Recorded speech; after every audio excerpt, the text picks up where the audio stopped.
नमस्कार, next 9 news देख रही है आप और मैं हूं आपके साथ प्रज्ञा सिंह।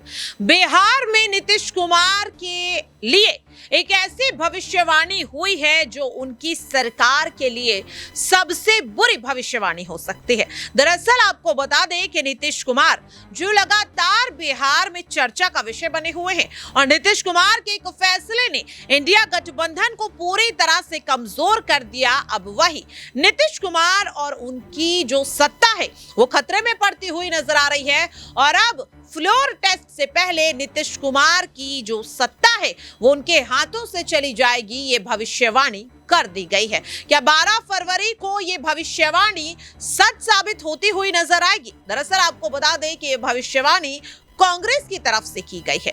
नीतीश कुमार जिन्होंने 28 जनवरी को आरजेडी संग गठबंधन को तोड़कर एनडीए में शामिल होने का फैसला लिया, इस्तीफा मुख्यमंत्री पद से देने के बाद फिर से मुख्यमंत्री पद की ही शपथ नीतीश कुमार लेते हुए नजर आए।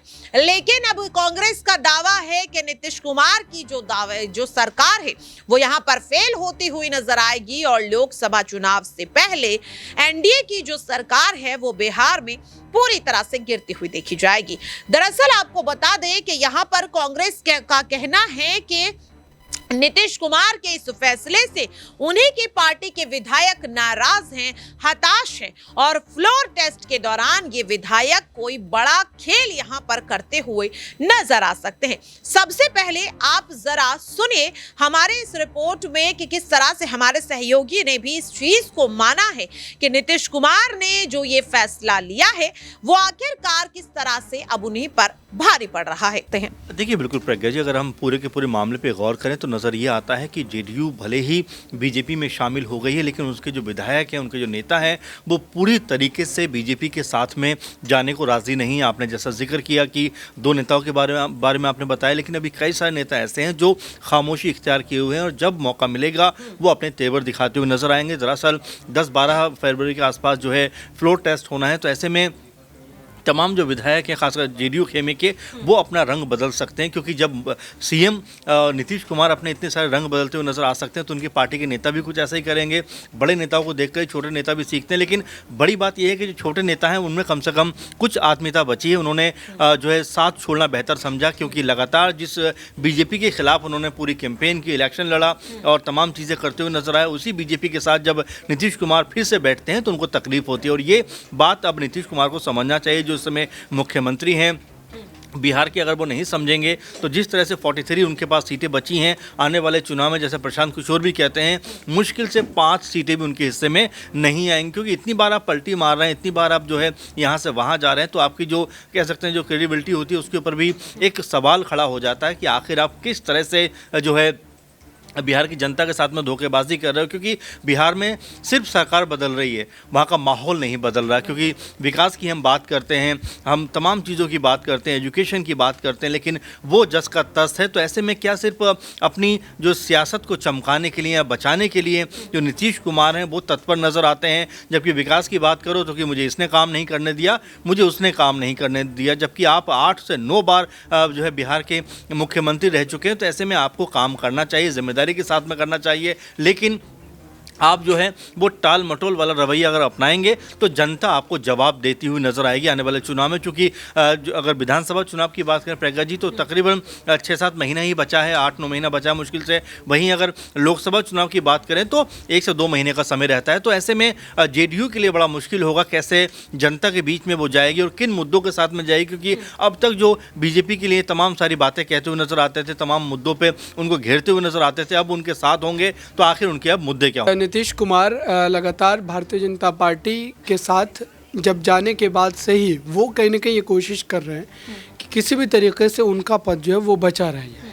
बाकी अगर विधायकों की बात करें या मंत्री किसे बनाया जाएगा जेडीयू खेमे से, ये तो आने वाला समय बताएगा। चूँकि एक बात पर बीजेपी तैयार हुई होगी कि नीतीश कुमार मुख्यमंत्री बनाए जाएंगे। बाकी अगर देखा जाए सीटों के लिहाज से भी तो भाजपा का जो पलड़ा है वो भारी है, और ऐसे में तो नीतीश कुमार को मुख्यमंत्री होना ही नहीं चाहिए। नैतिकता भी यही कहती है। नीतीश कुमार अगर नैतिकता के तौर पर उस जो है 19 के लोकसभा चुनाव के बाद जो है उससे पहले के जो चुनाव हुए तो उस समय जो इस्तीफ़ा दे दिया था उन्होंने, तो अभी भी उनको इस्तीफ़ा दे देना चाहिए, क्योंकि उनके पास तो आंकड़े हैं नहीं मौजूद। भारतीय जनता पार्टी इस समय उनकी सरकार की सबसे बड़ी पार्टी है। तो मुझे लगता है कि जहाँ तक मंत्रिमंडल का विस्तार का सवाल है, तो मंत्रिमंडल विस्तार को लेकर के ज़्यादा कोई जो है जेडीयू और भाजपा के भीतर कोई जो है यहाँ पर लड़ाई की स्थिति नहीं बनेगी, क्योंकि नीतीश कुमार को तो मात्र अपना पद बचाना है। क्योंकि अगर जो है आपके 70 से ज़्यादा विधायक होने के बावजूद भी अगर आप 42 सीटों वाली पार्टी से मुख्यमंत्री बना दे रहे हैं, तो जाहिर सी बात है कि भाजपा की भी क्या रणनीति है वो तय है। भाजपा मात्र ये चाहती है कि जो 6 से 7% का वोट बैंक है नीतीश कुमार के साथ, जो भाजपा के साथ जुड़ने के बाद जुड़ेगा, क्योंकि अगर वो अकेले चुनाव लड़ते हैं तो उनके पास 4 से 5% ही वोट रह पाएंगे। तो भारतीय जनता पार्टी ये चाहती है कि जो कुछ कुछ सीटों का नुकसान होने वाला है कम से कम उससे बचा जा सके, और बीजेपी को 24 के चुनाव के बाद नीतीश कुमार की कोई ज़रूरत नहीं पड़ने वाली। यानी कि अब्रार, आप ये कहने की कोशिश कर रहे हैं कि 2024 में अगर एनडीए की सरकार बनती है तो हो सकता है यहाँ पर नीतीश कुमार को ही बड़ा धोखा जो है वो बीजेपी देती हुई नजर आ सकती है। बिल्कुल, क्योंकि जब नीतीश कुमार मौका परस्ती की सियासत करते हैं तो भारतीय जनता पार्टी भी वही करेगी। 2024 के बाद जो है भारतीय जनता पार्टी को नीतीश कुमार की ज़रूरत नहीं पड़ेगी।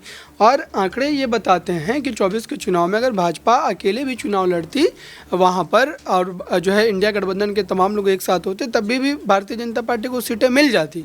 तो ये बीजेपी ने कहीं ना कहीं आप ये कह सकते हैं कि एक तरीके से प्लस पॉइंट किया है कि अगर कुछ भी सीटों का नुकसान होने की जो शंका थोड़ी बहुत भी है उसको कहीं ना कहीं ख़त्म किया जा सके। और बिहार में जैसा उन्होंने 2019 के नतीजे हासिल किए थे, ठीक उस तरीके से ही नतीजे इस बार भी उनके पक्ष में जाए, और वैसा होता हुआ भी नजर आएगा। उसके बाद नीतीश कुमार की भारतीय जनता पार्टी को कोई खासी ज़रूरत नहीं पड़ेगी। और उसके बाद की अगर बात करें यहाँ पर हम 2025 के विधानसभा चुनाव की, तो 25 के विधानसभा चुनाव में लालू प्रसाद यादव की पार्टी बिहार की सबसे बड़ी पार्टी अभी भी तो है, लेकिन उस बार आंकड़े और फासले जो है सीटों के तौर पर वो आरजेडी का और भी ज्यादा बढ़। तो देखा आपने, दरअसल आपको बता दें कि कांग्रेस पार्टी के प्रवक्ता राजेश राठौड़ का दावा है कि नीतीश कुमार के इस फैसले से जेडीयू के कई विधायक नाखुश हैं। इसी के साथ राजेश राठौड़ ने जेडीयू में टूट का भी दावा किया। उन्होंने कहा कि सिर्फ गोपाल मंडल ही नहीं बल्कि नीतीश कुमार के इस फैसले के बाद जेडीयू के और भी कई बड़े विधायक यहां पर बगावत करते हुए नजर आ सकते हैं।